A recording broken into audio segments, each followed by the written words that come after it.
冰糖故事会：小叔子一家想霸占我的房子。第1章：小叔子一家在我名下的房子里住了3年，直到最近，我想把2套房子卖了，换一个更大的房子。没想到这激发了小叔子一家和婆婆的强烈不满。婆婆骂我毒妇，想把一家搅和得不得安宁。小叔子痛斥我不顾亲情，眼中只有利益。弟媳妇都说我不就有俩臭钱，显摆什么？就连老公都怪我不懂事，不提前给他弟弟找住处。我笑了，一家子吃我的住我的，没让你们把我当慈禧太后供起来，就算给你们脸了，竟然还想得寸进尺。他们不知道，我黑化以后，后果是很严重的。面对他们的无理取闹，我直接下了最后的通牒：明天就给我搬走，不然我有的是手段让你们哭着离开。小叔子张伟听到后，竟然挥舞着拳头，还想动手，不过很快被我老公张磊拦下了。哥，你别拦着我，你的女人你不舍得教训我，替你教训，成天没个女人样。我冷笑，张磊那是舍不得教训吗？分明是不敢教训。弟媳妇王贤妹抱着她的儿子大虎，像个泼妇一样坐在地上撒泼打滚。嫂子啊，你要把我们一家赶出去，我们住哪呢？再说你有2套房子，给我们1套又怎么了？我看着张磊，等他说话，他可能想在外人面前充面子，竟然推了我一把，嚷嚷着：你再有钱也是我老婆，我的弟弟弟媳你就是不能不管。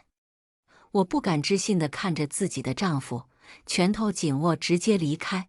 离开时还能听到张伟的叫嚣：哥，你就是太怂了，自己的女人打2下，他还能和你离婚啊？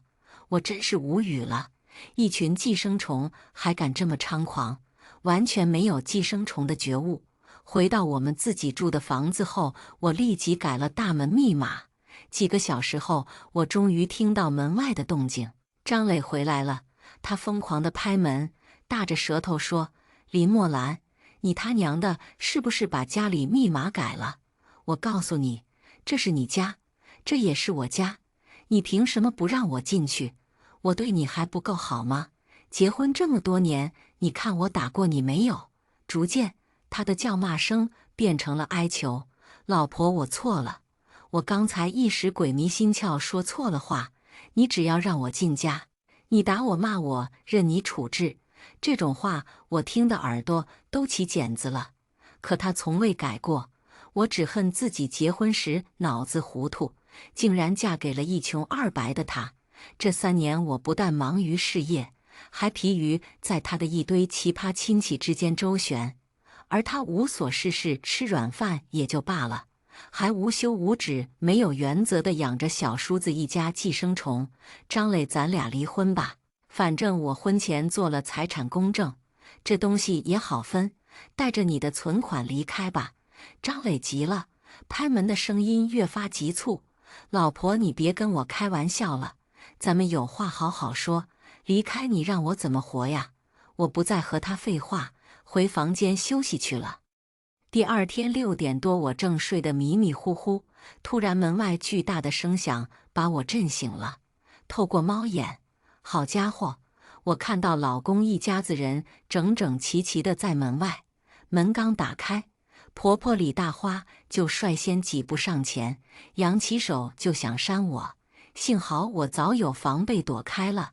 李大花气得指着我的鼻子大骂，竟然还敢躲！我们老张家怎么娶了你这么恶毒的媳妇啊？结婚3年，一个蛋都不下，现如今还要把我们赶出去。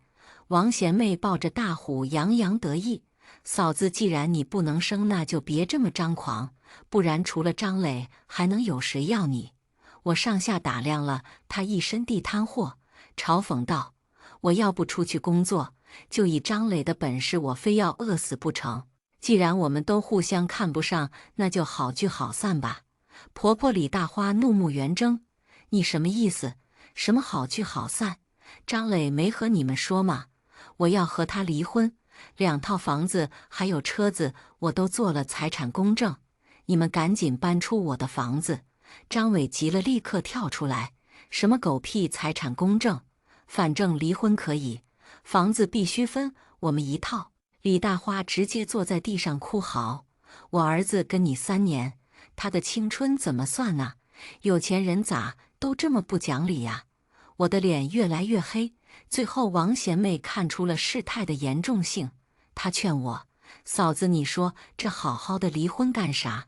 这社会对咱们女人不公平。你要离婚了，谁都能在背后编排你，有了男人就不一样了。嫂子，你可别想不开呀！”说完了吗？我面无表情地看着眼前的奇葩们，说完了就滚，不然我就报警。还有张磊，你的卡我停了。说罢我就回屋，张磊拉住了我：“老婆，你不能把我卡停了呀！你也知道我失业1年多了，手头哪还有钱了？”李大花依旧叫嚣：“儿子，把手松开！你个大老爷们就不能硬气点？我就不信他真敢离婚，也不怕亲猪笼被人戳几两骨。你就在家等着他哭着求你吧！”此话一出，张磊果真松手了。我也顺利回到了屋，笑死我了，在家等着我哭着求他们。他们在这座城市哪来的家？打开手机，我给安保公司打了电话：“哥，是我，最近有人想霸占我家，你能不能帮我把他们赶出去？钱好说，事成后给3万。”挂完电话，我也没了后顾之忧，开始打开计算机在家办公。还没几个小时，我的电话就被打爆了。电话刚接通，那边就对我劈头盖脸一顿骂：“林墨兰，你个毒妇！你明明知道我们没有钱，还赶我们走，你存心想让我们睡大街是不是？”听到婆婆李大花的声音，我皱了皱眉：“张磊呢？让他跟我说话，不然就挂了。”很快张磊就接电话了，一开口就劈头盖脸地指责我：“墨兰，你闹够没有？就是因为你，我们被赶了出来，一家人现在都没个住处。”这番言论把我整笑了。你们自己不努力挣钱，还怪我了？行了，看在咱俩在一起3年的份上，现在滚过来，把离婚协议痛快地签了，我还能考虑分你30万。通话结束没多久后，张磊一家就又来到了我家门口。不过这次他们可没了往日的嚣张，除了李大花，其他3人齐刷刷地跪在地上。这又搞得哪一出？刚打开门，李大花也扑通一声跪下了：“好儿媳呀，你不要跟我这个老婆子一般见识，你别跟我儿子离婚，这事就当什么都没发生过好吗？而且离婚后你这名声也都臭了，何必呢？”说罢，他朝着张伟使了个眼色，张伟这才不情不愿地跟我道歉：“嫂子，对不起，是我的错。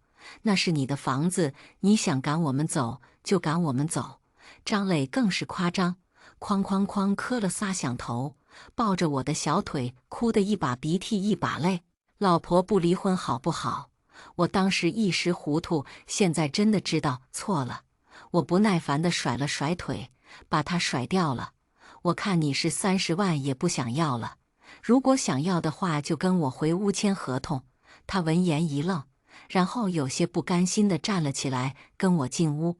看到里面装修的有些奢华，哪怕张伟和王贤妹来了很多次，还是会被惊艳到。我拿出事先准备好的离婚协议和笔，说：“房子车子没有你的份，现在离婚给你30万，你看看，要是没问题的话就……”哦，一股恶心袭来，我捂着嘴冲到了卫生间干呕。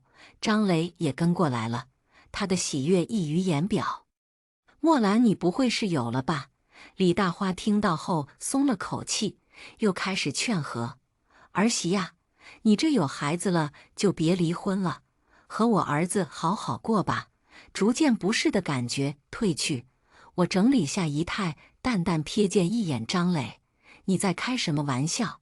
你明明知道这是不可能的，这肯定是不可能的事。为了不让我在事业巅峰期出什么意外，每次我都会做好很严格的安全措施。张磊接下来的话把我的心情打入谷底。他嬉皮笑脸地说，他最近在安全措施上扎了针眼。看着他洋洋得意的嘴脸，我又泛起恶心吐了起来。身后还能听到李大花乐呵地拍着张磊的肩膀说：“瞧他反应这么强烈，怀的一定是个小子。儿子你可有后了。”等我从卫生间出来，屋里的几人各自心藏鬼胎。王贤妹抱紧了大虎，阴阳怪气地来一句：“原来你也会生啊，我还一直以为你有什么毛病呢。”桌子上的离婚协议书被张伟撕碎，他带着威胁的口吻对我说：“嫂子既然都怀孕了，那就好好跟我哥过下去，毕竟你也不想看到自己的孩子生下来就没爸，被人叫做野孩子吧。”我露出一个意味深长的笑容：“离婚？现在肯定不离了。哈哈哈，这样才对嘛，哪个好女人家的会离婚呢？为了孩子，这日子就将就着过下去吧。”听着他们的话，我也跟着笑起来了。敢算计我，那就要承担后果。第2章，自从我怀孕后，他们对我的态度好了些，最起码不会讥讽我是个不会下蛋的老母鸡了。但是那套房子我也没再给张伟住他们了。他们一上门闹腾，我就捂着肚子嚷嚷着疼。他们全家都认为我是看在孩子的份上才不离婚的，所以并不敢把我逼急了，压力全部给在张磊身上。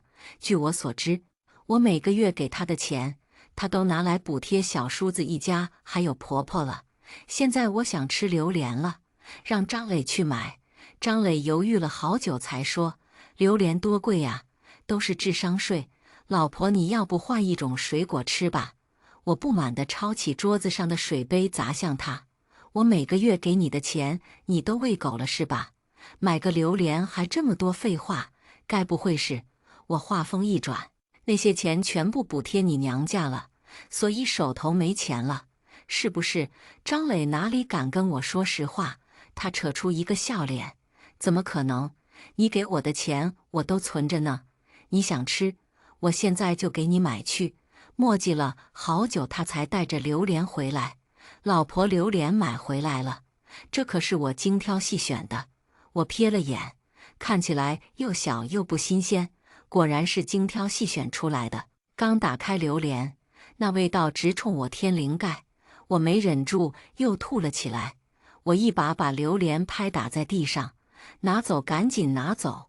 我不能闻到这个味。”张磊黑着脸把榴莲捡起来带到屋外，过了一会才回来。他关切地问：“老婆，你现在感觉好点没？”他一开口，一股子榴莲味，这又让我干呕起来。怀孕让我现在的脾气异常暴躁。我抄起身边的东西砸向他：“让你扔个东西，你倒是吃起来了。你明明知道我闻不得这个味道还吃，跟800年没吃过东西一样。你打着什么坏心思？”他的眼神逐渐阴鸷，这让我很不舒服。你要伺候不了，那就离婚。哦，对了，生孩子有风险，我已经立好遗嘱，如果我怀孕到生产之间发生什么意外，名下的财产都捐给山区。老公，你应该理解我，支持我，对吧？这猝不及防的消息差点让张磊表情没有变换过来，他笑得比哭还难看。你做什么我都理解，我都支持。闻言我才满意的点点头，回房间睡觉了。自从怀孕后我就嗜睡，孕吐反应非常强烈，整天搞得身心疲惫，就连工作效率都大大减退。可是这个孩子我并没有想打掉，毕竟我恨的是张磊，并不是我的亲生骨肉，所以我一不顺心就折腾张磊。不知睡了多久，迷迷糊糊中我听到客厅有人打电话，女人的第六感告诉我这并不是一个简单的通话。我蹑手蹑脚地下床，把耳朵贴在门上偷听，哪怕声音不大，我还是很清晰地听到张磊崩溃的吐槽：“这个臭娘们真给他脸了，怀个孕矫情到不行，还非要吃榴莲。”我都舍不得吃她一个女人，怎么敢的？孕期杀死她的计划实行不通了，她竟然提前立了遗嘱，如果在孕期死亡，她名下的财产都和我们没关系了。就看在她肚子里也是我孩子的份上，就让她多活一会吧。我听完后冒了一身冷汗，没想到我今天随口说的一句话，竟然救了自己的命。我只是想折腾他们作为算计我的代价，没想到他们却想要我的命。一夜未眠，第二天我顶着黑眼圈起来了。张磊继续扮演好男人人设，他紧张地询问：“怎么了？你今个黑眼圈怎么这么重？”看到他虚伪的嘴脸，我又一阵恶心，直接吐他身上了。张磊赶紧后退了几步，我阴森地盯着他：“你这是嫌弃我了吗？嫌弃我，那就和我离婚啊！反正我现在有恃无恐，以他们的尿性，为了钱，哪怕把牙打碎了，也要往肚子里咽。”张磊忍着嫌弃上前2步，讪笑道：“我怎么会嫌弃你呢？我依旧不依不挠。可是你刚才的举动让我很不满，你给我跪下道歉。”张磊也是个能屈能伸的，他立刻跪在我脚边，露出讨好的笑容：“老婆，你看现在满意了吗？”我像摸狗一样满意的摸摸他的脑袋：“满意了。好了，你去楼下给我买早餐去吧。”来到卫生间，我看着因为怀孕而一脸憔悴的我，不由得深思：我真的有这么爱孩子吗？甚至对他的爱超过自己。门开了，我看着张磊领进来的人，笑容越加灿烂。没想到张磊下楼买个早餐的功夫，都能把婆婆李大花带过来。老婆，我一个大男人，难免有做的不体贴的时候，所以我把我妈带过来了，这样就可以全心全意地伺候你了。李大花心疼地拉着张磊的手上打量，随后不满地对我说：“不是我说你，自家男人都不知道心疼，谁家怀个孕像你一样娇气？你看我儿子瘦成什么样了？”我没有反驳，他以为他来了就可以替张磊减轻负担。错，我会2个一起折腾。自从怀孕后，我的口味变得很刁，经常让他们跑很远给我买饭。李大花还没来几天就被折腾得受不了了，她搂着张磊大哭：“儿啊，没想到你在这过着猪狗不如的日子啊！”随后她就摆出当婆婆的架子，指责我：“都怀孕了，也不知道省着点钱，以后孩子出生后花的钱更多。你怎么不知道为孩子着想呢？”我看他们是把我的钱当成囊中之物了，以至于我花的每一分钱都能让他们心头滴血。说完了吗？说完了，去给我拿快递去，有些多，你和张磊一起去吧。李大花气的都快一口气上不来了，但是还要憋屈的给我拿快递。回到房间，我手机荧幕显示的是1周前衣帽间的监控视频。我反手拨打00，喂警察叔叔，我家进贼了。等警察赶来我家时，李大花还有张磊抱着比人还高的快递回来了。看到警察，张磊疑惑地问：“家里怎么还来了警察了？小偷跑进家里偷东西了？”我死死盯住李大花的脸，丢了一个23万的包和几件加起来价值40万的首饰。李大花一听，吓得脸都白了。张磊并没有注意到他脸色的不对，一听少了这么多钱，他也急了。现在的小偷怎么这么张狂？警察同志，你们一定要把东西给找回来呀！我把正在播放监控视频的手机递给警察，这是我衣帽间的监控。张磊好奇地凑上去，视频中正在播放李大花鬼鬼祟祟地把包还有首饰塞进袋子里。他不敢置信地提高了嗓音：“妈！”警察看了看视频，又看了看李大花，说：“的确是他，你们是婆媳关系，那还需要立案吗？”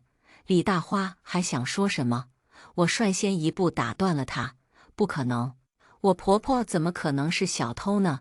再说了，她年纪大了，需要这么多钱干什么？我怀疑这牵扯到另外一起专门针对中老年人的诈骗案。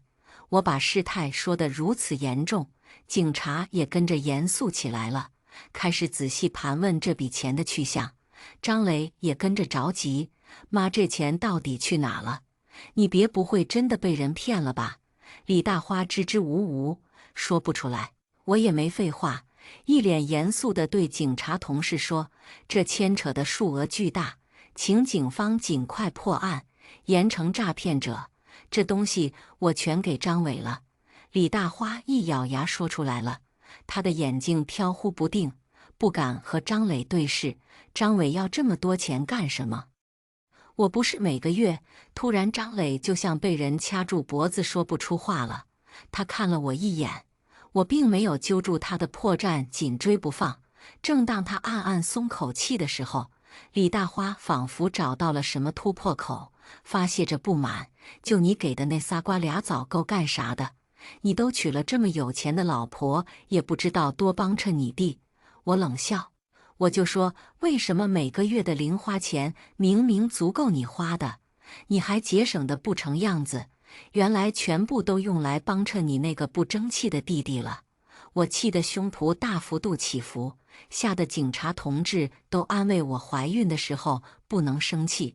李大花讪讪地冲警察笑：“警察同志，这是我们的家事，一切都是误会误会，你们请回吧。”不行，张伟需要这么多钱干什么？指不定也是被人骗了呢。警察同志，你们一定要把这笔钱的去向调查清楚。另外，他们必须要把钱还给我。李大花急得拽住张磊的袖子：“儿子，你赶紧劝劝你媳妇，这一切都是个误会啊！”向来妈宝男的张磊破天荒的没有搭理李大花。当我们赶到张伟的住处时，王贤妹正抱着孩子在厨房忙活，而客厅里烟雾缭绕，数名男人一边抽烟一边聚众赌博。看到警察，他们像无头苍蝇一样乱窜，最终见逃不出去，只能乖乖抱头蹲成一排，整套动作行云流水，一气呵成。当张伟知道我丢的东西价值60多万时，他怒了：“什么60多万？我一共才卖1万2，哥你也不管管他！”狮子大开口。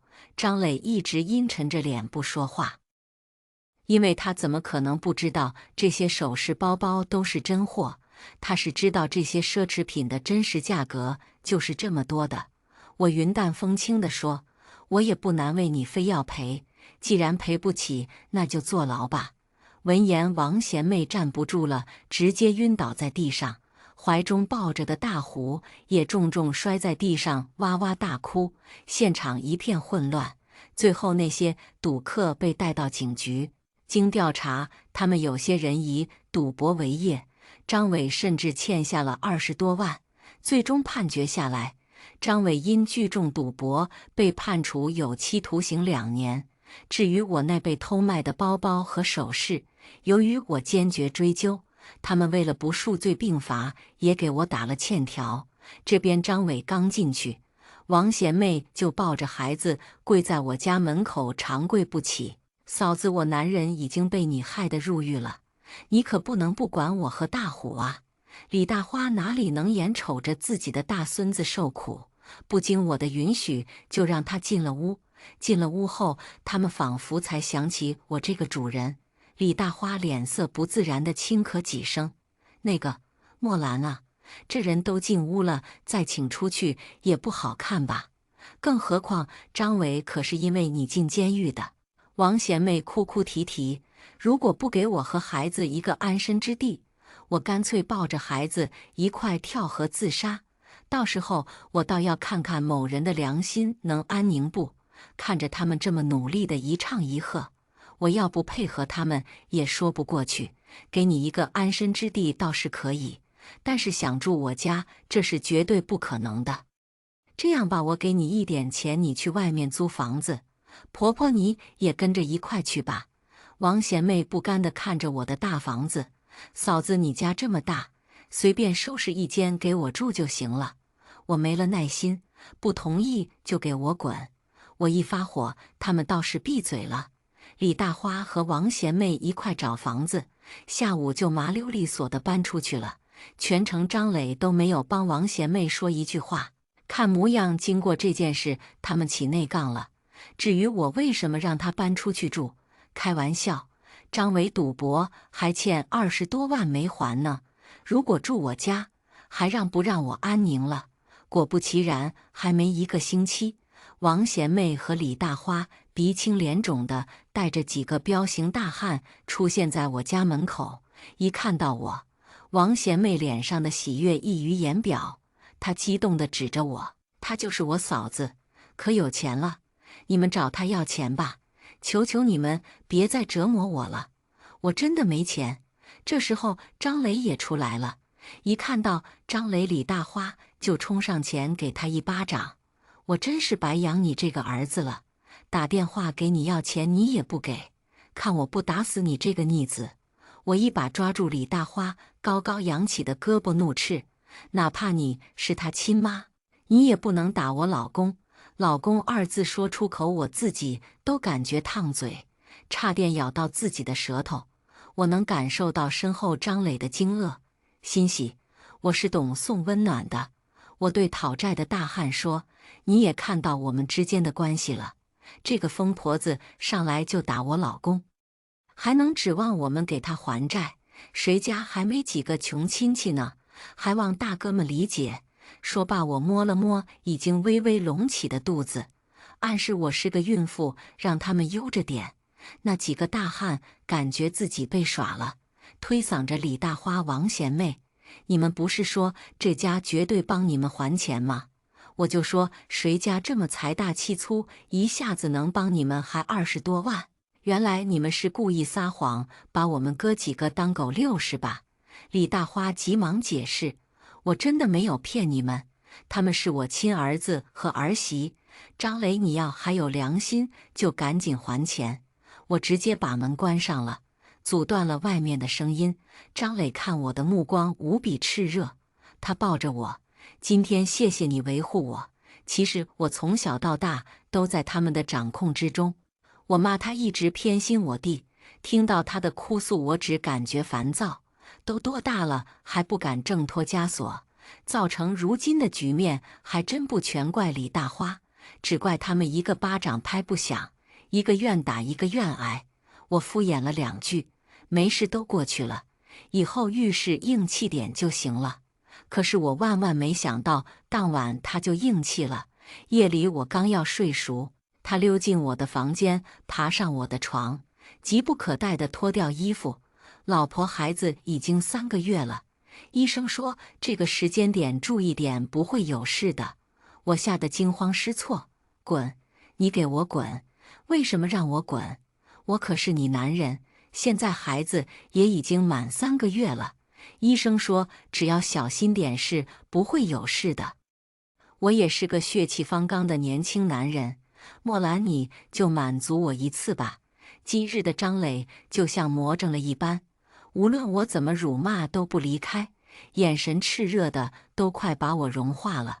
绝望之际，我突然想起来，我床头柜里有修眉刀。看着越来越近的张磊，我心一横，拿起修眉刀，快速地往下面一划，他凄厉的惨叫声划破黑夜。当晚医院的急诊室里，光荣地出现他的身影。不知过了多久，手术室的灯灭了，医生神情严肃地走出来，跟我说了一堆，我都没听懂，唯有后面那一句可能会造成终身不育听明白了。我努力抑制上扬的嘴角，捂着嘴说：“那真是太对不起他了。”走进病房，我难得有耐心，静等他麻药进过去。张磊也没让我久等，在睁开眼看到我的那一刻，他瞳孔猛地一缩，看样子很害怕我。想想也对，毕竟当时我可是等他活活疼晕过去才打的急救电话。看到他睁开眼，我抹了2把不存在的眼泪。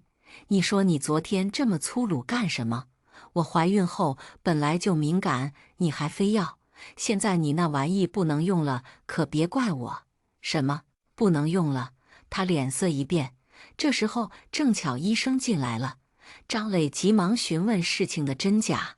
当他得到肯定的答案后，他崩溃地使劲拍打自己的脑袋。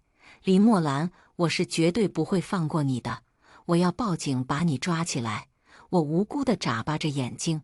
好啊，报警。不过我忘记说了，我房间里也有监控，有种罪叫婚内强奸。你说警察看到那段监控会如何评判呢？闻言，张磊更抓狂了，他想下床打我，我却快他一步走到床前，有恃无恐地说：“你要真生气就打我吧，孩子打掉了我也不会怪你。”他上扬的手慢慢放了下来，他狰狞的表情透露着他此刻的心情。我就喜欢看他一副看不惯我还拿我没有办法的样子。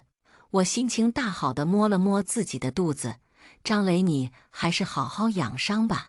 放心，医药费我交，你想住多久就住多久。出了医院，我给李大花打电话，你儿子住院了，可能一辈子不能生育，你要不过来看看。几天后，李大花和王贤妹搀扶着张磊出现在我家门口。一打开门，李大花哭天抢地。自从娶了你这个女人，我家就不得安宁。把我儿子害成这样以后可怎么办呢？我指着肚子说：“怕什么？又不是没后了。”王贤妹嫉妒的眼睛都快喷火了，她酸溜溜地说：“谁知道这孩子是谁的？而且万一是个女儿，我哥这不断后了吗？”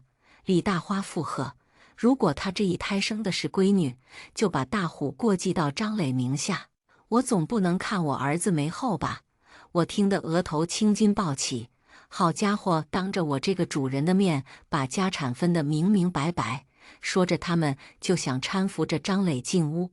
我赶紧拦住他们：“钱没还完，别进我家，晦气！挡我财路了怎么办？”他们两个听到这话，刚想破口大骂，张磊就厉声喝止：“行了，墨兰不想看见你们，你们就滚！”我意外地看着张磊，没想到他现在这么硬气。经历过如此意外后，张磊整个人都沉默了。不仅如此，他对我也越发体贴细心，经常出神地看着我的肚子，也会时不时地买一些好看的儿童衣服。看来他对这个孩子真的很用心，这个孩子成了他所有的希望。可惜呀，我不会让孩子出生的。我摸着5个月大的肚子，再看看镜子中快速衰老的皮肤以及走形的身材，低声呢喃：“对不起了，宝宝，哪怕你生出来也不会幸福的，所以我需要想办法找个理由把你打掉。”在又一次和上门闹事的李大花和王贤妹争吵后，我假装气得肚子疼。只有在这时，张磊才会跑过来帮我说话。李大花朝我啐了一口：“张磊，你就护着这个小婊子吧，指不定他的孩子都不是你的。你也不想想，他一个女人家怎么可能买得起房子和车子？肯定之前做了什么不正当的工作。”王贤妹也恶毒地说：“对，指不定李墨兰身上有多少妇科病，这个孩子就不一定能生出来。”啪！这句话触碰到张磊的逆鳞了。王贤妹被一巴掌打得坐在地上，她捂着快速红肿的脸，不敢置信地看着张磊：“如果再让我听到你说诅咒孩子的话，我会把你的牙一颗颗打掉。”李大花气急败坏：“我的傻儿子哟！为了一个恶毒女人和肚子里不知道谁的种的野孩子，你就要寒了你妈和你弟媳妇的心！”张磊爆发了：“你们不就是不想让孩子生下来吗？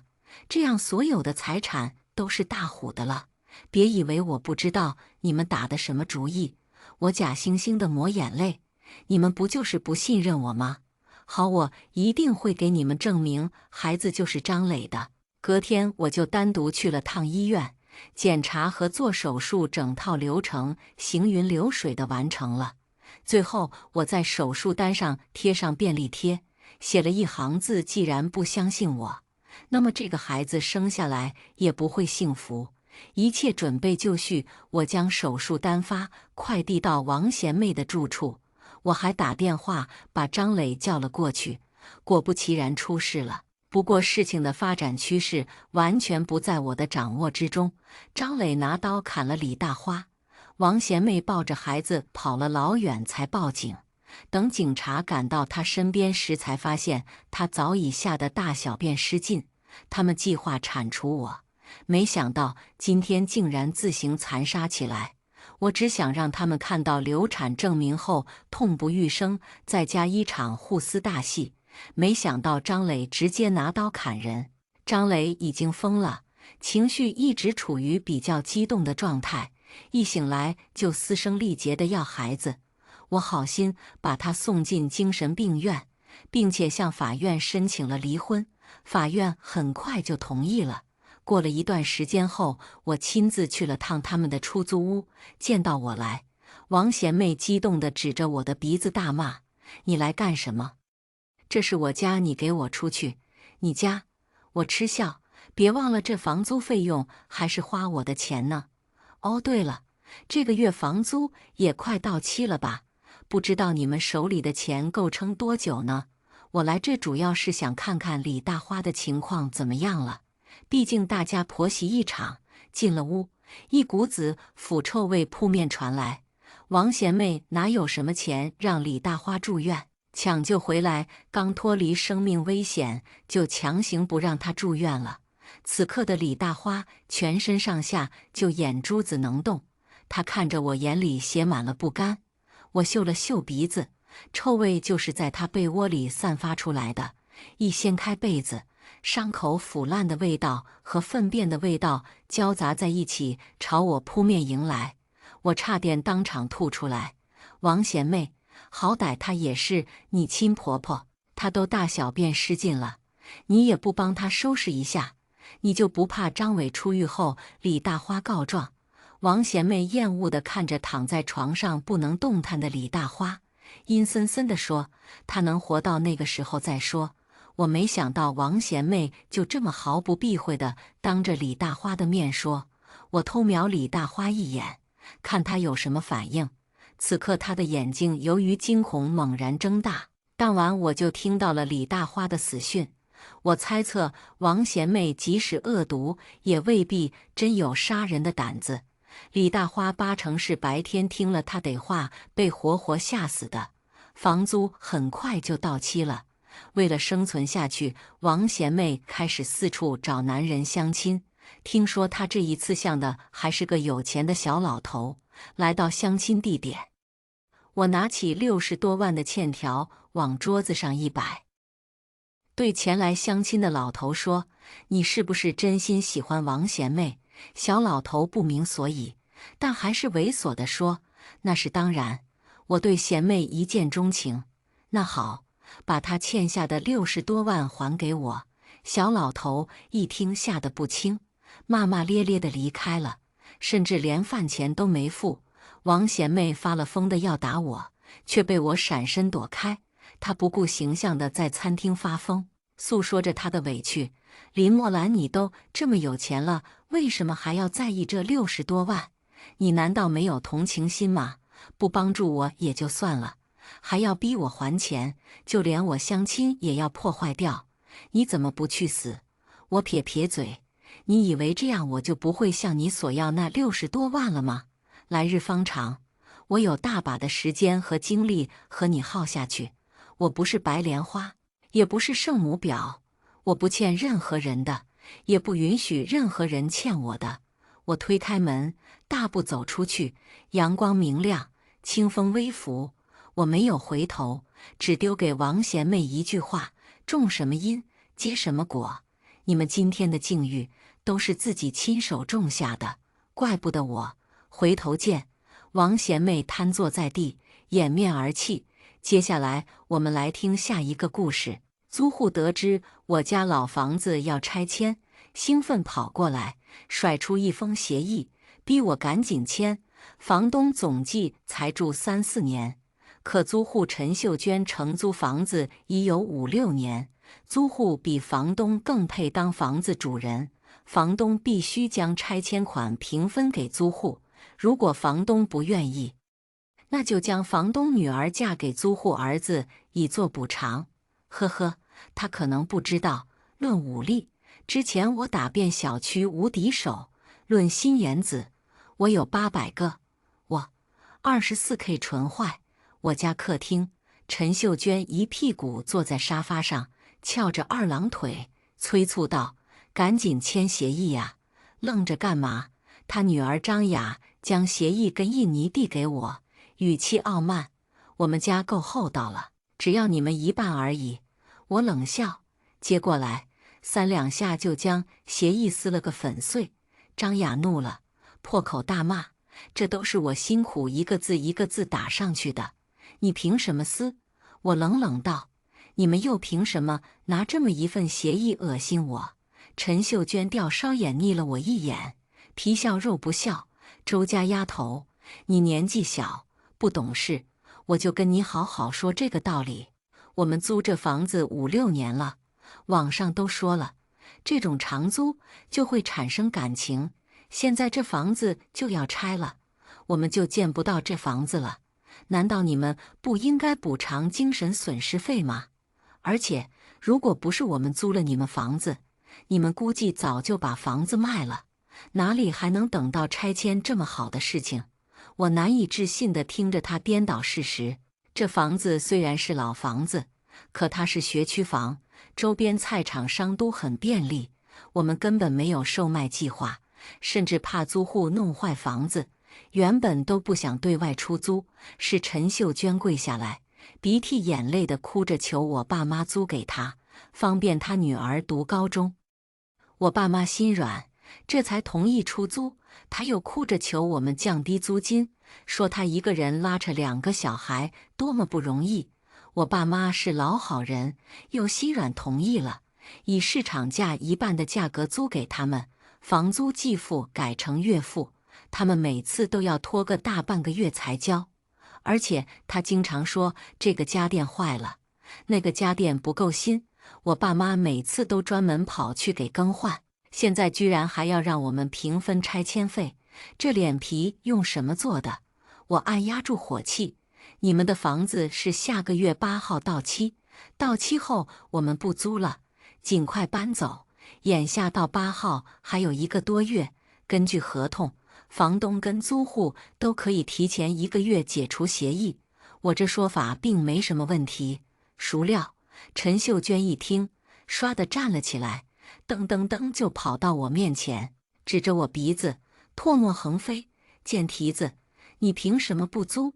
这房子可是你爸妈租给我的，就算退租，也应该是你爸妈过来当面谈。”他女儿张雅还上前轻蔑地呸了一口：“这种关系到钱啊房啊的事情，你一个女孩子就不要掺和了，家里面哪有女孩子做主的道理？”我嗤笑，打开手机，点开相册，上面是老房子的房产证。我呵斥道：“看到了吗？房产证是我的名字，我说不租就是不租，滚！”看到房产证，陈秀娟跟张雅2人的呼吸都停住了一瞬，张雅的眼里一闪而过嫉妒，陈秀娟那脸却突然笑得跟菊花似的：“哎呦，原来这老房子是你的呀？那我拆迁款要少了，这不是？双双，姨儿子你也见过，你们2个太般配了。这以后你们结婚了，这房子也该由我儿子一半，那这拆迁款就应该都是我们老陈家的呀。”他一拍双手：“这事情就这么决定了，明天你们就领证去。”我目瞪口呆，小区要是评选年度颠婆，我高低得给他投1票。跟这种神经病还有什么沟通的必要？我拿起扫把，赶狗似的将陈秀娟跟张雅2人往外扫：“滚滚滚！跟你们待久了，我真怕智商被传染，降低成智障。”接着我把门哐当一关，隔绝了2人的大吵大闹，心中寻思着，下个月房租到期了，绝对不能让这2个赖皮虫续租，可他们一定不会轻易搬走，得提前做好准备。傍晚，我爸妈回来了，一进门，我爸妈就问：“双双，你跟陈秀娟吵架了？”他打电话过来，说上门做客，你却把他赶出去。我将下午的事情一五一十告知我爸妈，饶是我爸妈脾气好，这会也被气得不轻。我爸皱眉，没想到只是出租帮他们一把，还租出个白眼狼了。我妈拍板道：“这房子的事情，之后都听双双的，你放心，这次我们可不会再心软。”我放下心来，只要爸妈不心软，一切就好办。事实证明，我放心太早了。隔天，我是被外边的震耳欲聋的音乐声吵醒的，被吵醒的不止我一家。楼上楼下的骂声通过窗户传出：“几点钟啊？才5点钟啊！谁那么缺德在楼下扰民？有没搞错呀？我上夜班，4点多才睡觉的。”我推开窗户，睡眼朦胧地看外边，这一看把我瞌睡都吓跑了。陈秀娟穿着大红衣服，头发散着，低着头看手机，乍一看真的很要命。旁边站着个瘦竹竿，跟她差不多高。看到我，她嗨了，忙拿起来喇叭：“双双，我爱你，嫁给我吧！”其他住户探出脑袋，议论纷纷：“这双双是不是602的女孩子啊？怎么那么没眼光，找了这么个傻缺？”也有人起哄：“赶紧答应吧，我们还要睡觉呢！”我又怒又躁，毫不犹豫拿起手机报警。外边那竹竿还在大叫：“双双，我知道你们女孩子脸皮薄，即使被我的帅气还有诚意打动，也不好意思当那么多人面同意。这样，我数到10，你不下楼，我就当你同意了。”我简直要骂脏话了。我住6楼，10秒钟下楼，我特么是跳下来还是飞出去？1、2，在竹竿得意洋洋地数出3之前，我的无人机带着1桶冰水飞到他头顶，将他浇了个透心凉。如果冷水还不够让你脑子清醒的话，自己回家撒泡尿照照，我都不认识你，立刻滚出我们小区。陈秀娟心疼的哎呦哎呦跑过去看她儿子，一连串不重复的骂人难听话从她嘴巴里出来。这时帽子叔叔也到了，这才平息了这场闹剧。但很快，陈秀娟又搞出幺蛾子了。接到同事的电话时，我人都懵了。陈秀娟居然带她儿子来我公司催婚了。我一个刚毕业的女大学生，没被我父母逼迫过相亲，没被7大姑8大姨催婚过，被一个租户催婚了。我从客户那急冲冲赶回来时，陈秀娟正指着我领导鼻子骂：“周双都20几岁的老姑娘了，还不结婚？你这个做领导的就应该下令她结婚，不然就得开除她。就是有这种自私的女人，我们国家的生育率才下降。”领导按压住火气：“大妈，您未免管得太宽了。这结婚生子都是女性自己的自由，别说我只是她领导了，即使我是她父母，我也没资格管。”闻言，陈秀娟上下打量了领导一番，鄙夷道：“说得好听，其实说穿了，你自己藏了龌龊心思，想潜规则女下属，对吧？”他儿子张耀一听，正在霍霍领导办公室的车厘子的手都停了，急得上前重重拍桌，鼻子冒着火气：“你TM的老男人一个，也不撒泡尿，你比得过我吗？还敢跟我抢人？”两人说得起劲，没注意到我已经饱含怒气，拿着刚烧开的热水壶站到了他身后。我跟领导打了个眼神示意，工作上的默契让他迅速知道我意图。他配合的惊讶大喊：“双双，你干什么呢？快把热水壶放下！你前不久才刚把一个人浇成重度烫伤，怎么又来浇人了呀？”陈秀娟回过头来，看见我阴沉沉地拿着个热水壶，尖叫一声就往后退。妈呀！我面无表情靠近。陈秀娟，你想让我当你儿媳妇是吧？可以呀，我步步朝她逼近，只要你不怕呢。我会在你的饭菜里下毒，在水里放药，半夜睡觉，你可都得睁一只眼站岗。陈秀娟有些怂了，但依旧嘴硬，挺起胸膛：“你吓唬我的，你不敢的，不敢！”我一巴掌用力甩了过去。老太婆，我忍你很久了。陈秀娟捂着脸，失控叫道：“你敢打我！”她想扑过来，我右手推了一下美工刀开关，锋利的刀尖在办公室灯光下闪着冷光。我轻笑一声，晃着美工刀，唰啦在一旁的纸箱上划出一条缝。这刀割纸箱很锋利，就不知道割人的脖子会不会这么快了。说这话时，我笑眯眯的，语气甚至可以说得上轻柔，但就是这样的反差，让陈秀娟面露惊恐。她抓起外套就往外跑，中途因为太快还跌了一跤，又赶紧爬起来溜了。张耀则是双手使劲抓了，把车厘子往兜里放，然后也跑了。我转过头，诚恳道歉：“对不起，领导，给您还有公司带来麻烦了。”领导摆摆手：“没事，这不是你的错。不过这个人估计还会纠缠你，你多小心。”陈秀娟一连几天都没出现，不过我觉得她肯定没塞心。这几日，我也从其他租户那里得知了她的一些事迹，比如谁经过她家门前，因为打电话多待了一会，她就要问这个人收费。我这门前的地拖得那么干净，你踩一会上楼就算了，邻居嘛，也不好多说什么，但你踩那么久，肯定得付清洁费啊。比如他去买小笼包，将人家老板店门口的小笼包挨个捏了遍，老板呵斥他理直气壮：“怎么不能捏？你不也用手做的小笼包吗？我不捏，怎么知道熟了没有？”诸如此类，人见人躲。周末，我特地推掉了所有活动，因为我哥终于要带女朋友回家了。他单身多年，爸妈一度怀疑他取向有问题，因此一听说终于交了女朋友，不仅家里提前几天大扫除，就连狗都给穿上了新衣服。嫂子温柔大方，我爸妈越看越满意，一家子其乐融融之际，房门被大力拍响。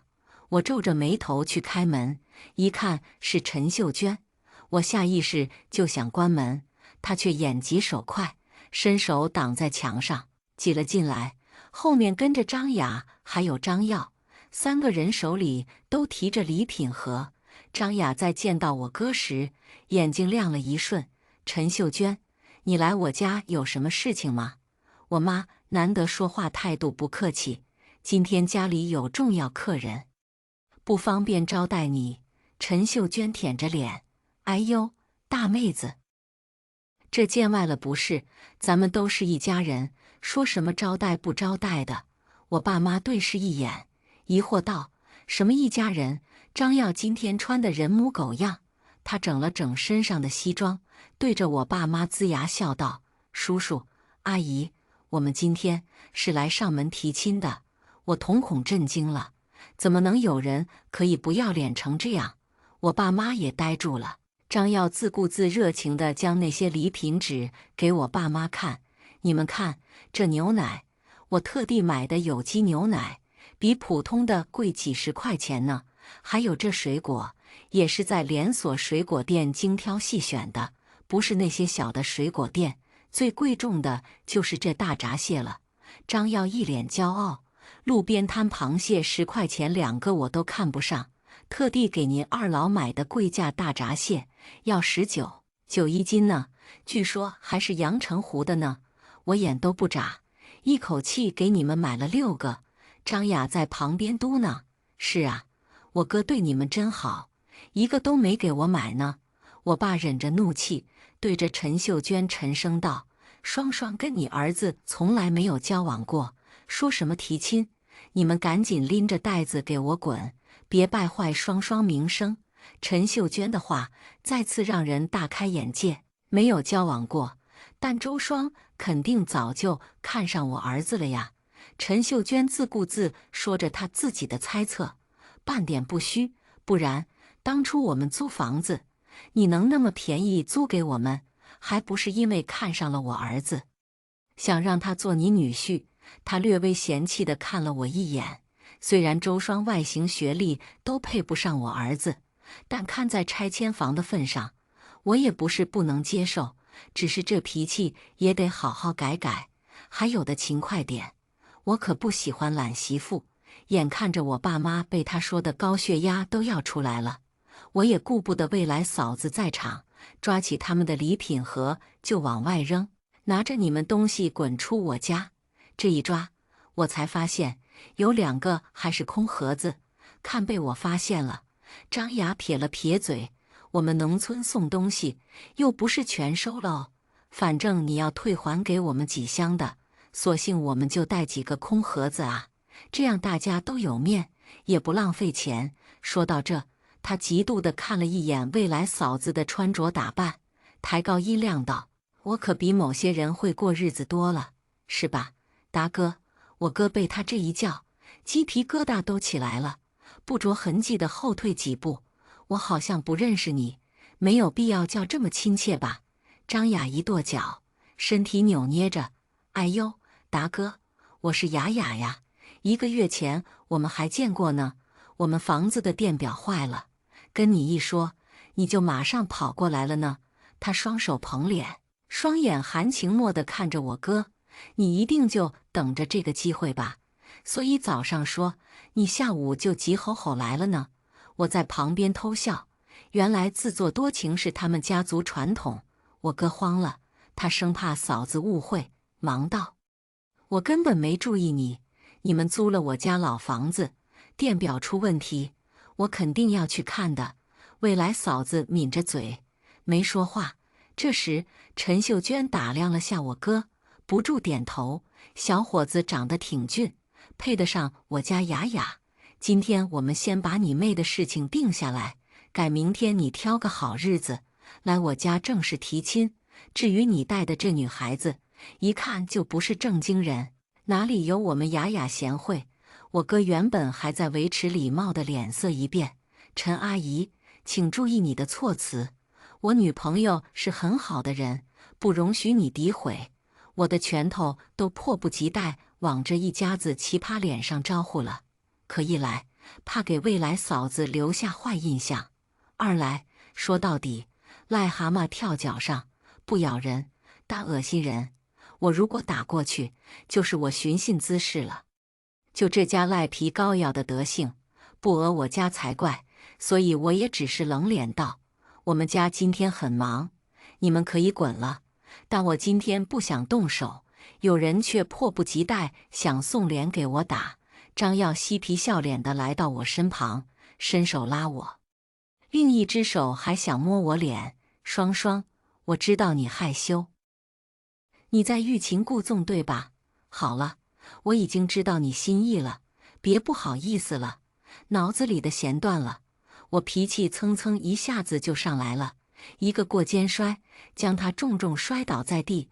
又觉得不解气，我还连续踩了几脚，恨恨道：“让你们3番2次来恶心我，让你们挑我们家这么重要的日子上门找打。”陈秀娟看她儿子被打，嚎叫一声就想挠我的脸。我乐了：“好呀，那我就打人有名了呀！”我一脚直接将他踹出门外，他捂住心口直叫唤：“打人了呀！周家丫头打人了呀！我要报警！你们得赔偿我！”这时，一直沉默的未来嫂子说话了：“刚才开门时，双双想关门，便代表家里不欢迎你，你非得闯入，已经构成私闯民宅罪，是要被判刑的。”他拿出手机，冷静开口：“你不报警，我们也要报警。”陈秀娟等人被唬住了，他们手忙脚乱地去拿礼品盒。今天就先放过你们，我们下次再找你们算账。他们一家3口跑得贼快，连空盒子都没忘记捡走。我转过来，挠挠头，略带歉意对未来嫂子道：“嫂子，抱歉啊，一时没忍住。”但我平时真的是乖巧女孩子的。嫂子扑哧一笑，揉揉我头发，没事儿。对于这种恶人，双双做得对，不然人家以为我们是软柿子，可劲捏呢。而且你们都在维护我，我很感动。见此，我才舒出一口气，手还往背后对着我哥竖起了大拇指。未来嫂子真不错。陈秀娟一家上门提亲的事情，很快在小区传开来。尽管大家都知道事实真相，但不妨碍那些碎嘴将我们这些事当成茶余饭后的谈资。爸妈整天唉声叹气，陈秀娟心真毒啊！她就是想把双双名声搞臭。我跳广场舞的搭子原本要给双双介绍对象，这几天也不提了。对此，我倒是喜闻乐见，也算是唯一的好处了。只是没想到，他们还将主意打到了我哥身上。傍晚，我哥一回家就把自己关在房门，好半会后才出来。开头第一句话就是我女朋友要跟我分手。原来嫂子的父母知道了见面那天的事情后，觉得我家不大靠谱，就算靠谱，有那么难缠的租户在，以后也不得安宁。我嫂子好说歹说，才让他们勉强同意再看看。可不知道张雅怎么搞到了我嫂子家地址，跟他妈两个奇葩跑过去哭闹：“姐姐，我不能没有达哥的呀，你就让给我吧。你长得好看，你重新找一个就好了呀，对你来说又不难。”这种道德绑架，我真是前所未闻。更离谱的还在后面。张雅见嫂子不同意，当着众人的面就摸肚皮造谣：“我已经怀了达哥的孩子啊，你怎么能拆散我们一家三口啊？”嫂子父母极要面子，被气得不轻，当即就下令两人分手。我哥说完这些后，我们全家都沉默了。属实没想到，陈秀娟一家的骚操作就跟地里的韭菜似的，一茬又一茬。我哥咕噜噜一口气干了一罐啤酒，双眼通红。不行，我要去找陈秀娟一家说清楚。我立马拦住：“你过去，他们能听你的话，回头就传出来，未来姑爷上门吃饭了，你相信不？”我哥脚步顿住，面色纠结：“双双，那你说怎么办？”我笑意不达眼底，想用舆论拆散你们。行，我帮他出个名。他知道农村人看重名声，仗着我哥嫂都是文化人，用这招恶心人。那他自己又看不看重在学校的名声呢？我打听到张雅读书的学校，找了几个姐妹，拉了横幅，带了喇叭，来到她宿舍楼下，大喇叭循环播放张雅劝我嫂子的录音。我拿着话筒：“经管系的张雅同学，恭喜你！你成功将我哥跟我的温柔嫂子拆散，现在你终于可以替补上位，惊不惊喜？开不开心？”我指了下身后的横幅，振臂一挥，身后的兼职跟我一起喊：“恭喜张雅同学成功拆散第12对情侣！”来之前我可都查清楚了，张雅从高中开始就喜欢插足，所以我专门将资料打印成宣传单，招了几个兼职替我发。他比我想象的更憋得住气，但不怕，我还有后招。我搞了个抽奖活动，走过路过不要错过呀！免费抽奖了，1等奖小电瓶，2等奖护肤品1套，3等奖卷发棒了。很快有人围过来问怎么抽奖，我露齿一笑：“简单，将这宣传单拍照发任何一个群里，即可免费参加刮刮乐大抽奖。”一时间，整个学校都在疯传张雅的事迹。不到10分钟，他披头散发跑下来找我，怒视道：“你到底想怎么样？”我淡定道：“你拿着这个喇叭，去我嫂子家门口解释100遍，是你怀孕了，急着找人接盘，才赖给我哥。”张雅诧异道：“为什么不是直接解释我没有怀孕就行？”我漫不经心地开口：“哦，农村嘛，你说你没怀孕，他们可能还是要嚼舌根说你跟我哥有什么过往，左右事情是你惹出来的，败一下你名声，转移他们的注意力呗。张雅面色难堪，跺脚：“你这个人有没有道德的？”我嘿嘿一笑，还真不好意思，我哥嫂要面子，至于我，道德我没有，都贴补给我的厚脸皮了。张雅咬着下唇，看着可怜兮兮的，但我可不是男生，不爱喝绿茶。我就这么似笑非笑看着他，他终于败下阵来。好，我去，但是我这周还有课，都很忙，能不能下周去？他眼巴巴地看着我，试图让我心软。我果断答应，行，我们先走。下一秒，他笑容就僵在嘴角。刚好，你这块区域传单都发完了，我去换到你们教师楼那边发传单。他慌张拉住我，别，我收拾东西，下午就去。嘿，搞定。几天后，我哥就告诉我，嫂子父母松口了，他转手就给了我一个大红包，直夸我干得不错。陈秀娟这边见张雅这边行不通后，眼看拆迁在即，更加坚定了让我嫁给他儿子的决心。他不敢跟我正面刚，便继续在小区散播我跟他儿子有一腿的事实。他甚至还花钱找人写了小 H 文，配了 SE 情图片，有声有色，张贴宣传栏，发在群里，发在朋友圈里。不知道是不是从我去找张雅那得到的灵感，他还印发了宣传单。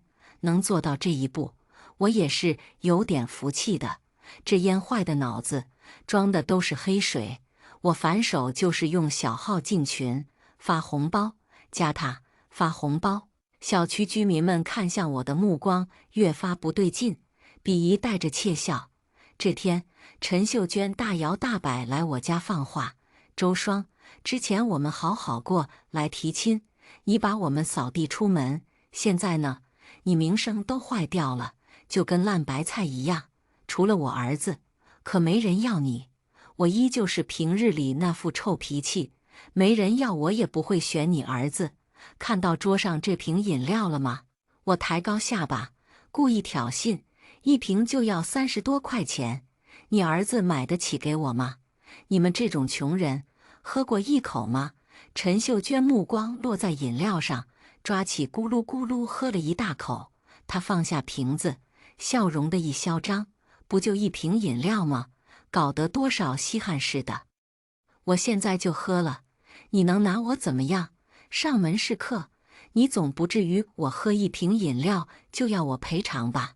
传出去别人笑话算你们家了呢。”我笑眯眯的：“当然不会，你喝就喝了呀。”陈秀娟看我这么和善的态度，却以为我是屈服了，她表情愈发得瑟：“这还差不多，等以后你进我们家门后，可得好好收敛，而且不能大手大脚，拆迁款统统给我保管，不然我就让张耀天天打。”后面的话还没说出口，他表情痛苦，捂住肚子，快速问道：“洗手间在哪里？”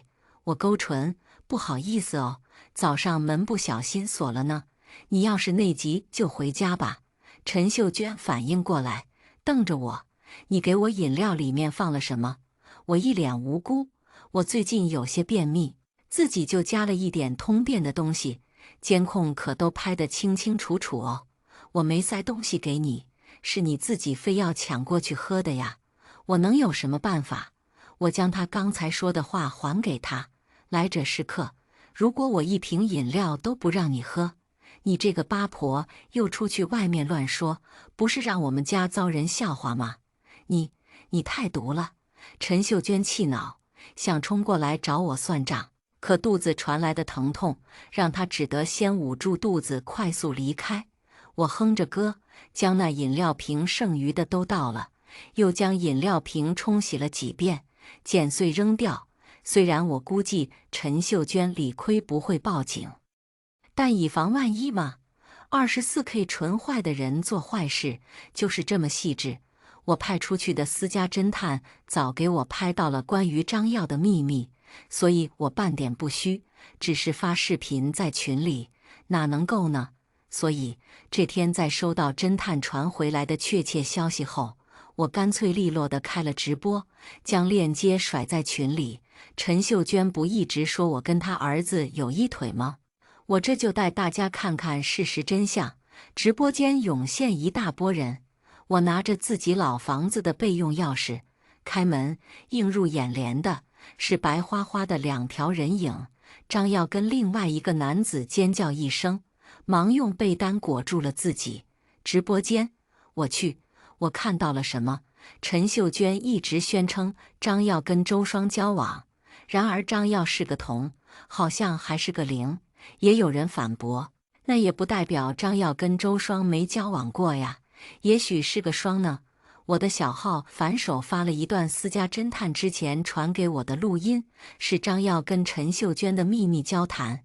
阿耀，你先把周双娶进来，等拆迁款到手了，你再去找你男朋友。对了，必须让周双生个孩子，这样后继有人。你随便在外面怎么玩。妈，周双看不上我吧？这简单，我把她名声搞臭了，不就只能嫁给你了？直播间开始为我鸣不平，这不就是骗婚吗？太可恶了吧！不止骗婚，人家女孩子根本没跟他交往，这就是造谣诽谤啊！这时，接二连三的几个人冒出来。陈秀娟这个人我知道，年轻时候玩得可花了。楼上细说，我花钱邀请了几个跟陈秀娟有过节的村民进群，他们看有钱拿，还能说陈秀娟坏话，乐坏了。怎么只许他造谣坏我名声，我还不能以牙还牙了？更何况那些事情也不算空穴来风，陈秀娟跟我都报了警，她愤愤不已。你们把这女人抓起来，她这是偷窃，是私闯民宅。帽子叔叔让她安静，转向问我，你为什么要去开她家房门？我拿出合同证明，态度诚恳，我是房东，上面是有协议条款的，如果租户提出某个家电需要更换，房东可以酌情上门更换。我打开手机上陈秀娟发的各种消息，您看，她分别提过热水器坏了，空调想换新的，沙发不够新等等。我之前忙，恰好这几天有空，就去看看，准备更换呢。我还打开了自己的某宝页面，指着上面的最新的我为自己家采购的空调订单，很真诚地说，我这次是准备去换空调的呀。你撒谎！陈秀娟恨不得撕了我。你去就去，为什么要开直播？你摆明了想败坏我儿子名声。我很惊讶，阿姨，你儿子还有名声哦？他又激动了，嘴巴里骂着我，还想伸手打我。我害怕地躲到一旁，帽子叔叔呵斥他：“你给我老实点。”我这才委屈地解释：“是这样的，陈阿姨是我们这附近出了名的蛮横，别人经过她楼梯多待一会都要付清洁费呢。”帽子叔叔点头：“是的，之前他们还闹到这来，做过调解，所以我才开了直播。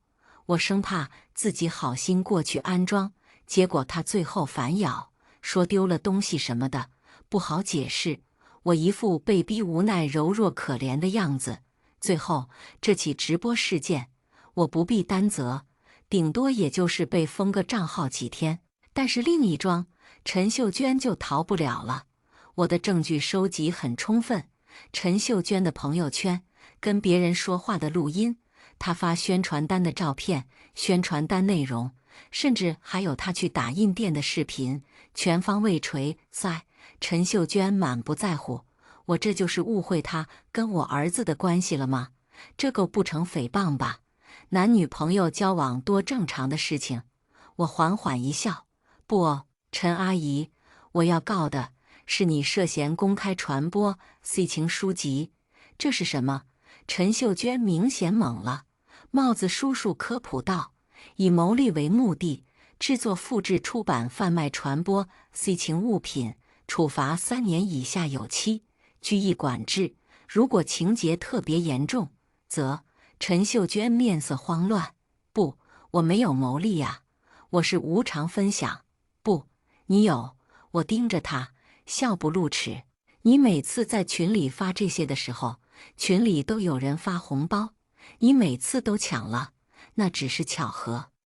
难道你们不应该补偿精神损失费吗？不靠帽子叔叔看了记录，每次陈秀娟传播之后，群里就有人跳出来发红包，而且陈秀娟朋友圈发了之后，也有人突然给她私发红包。她贪婪，问都不问直接收下，丝毫不细想，天上怎会掉馅饼？那明明是专门设计的陷阱。陈秀娟被抓了进去，判了3年。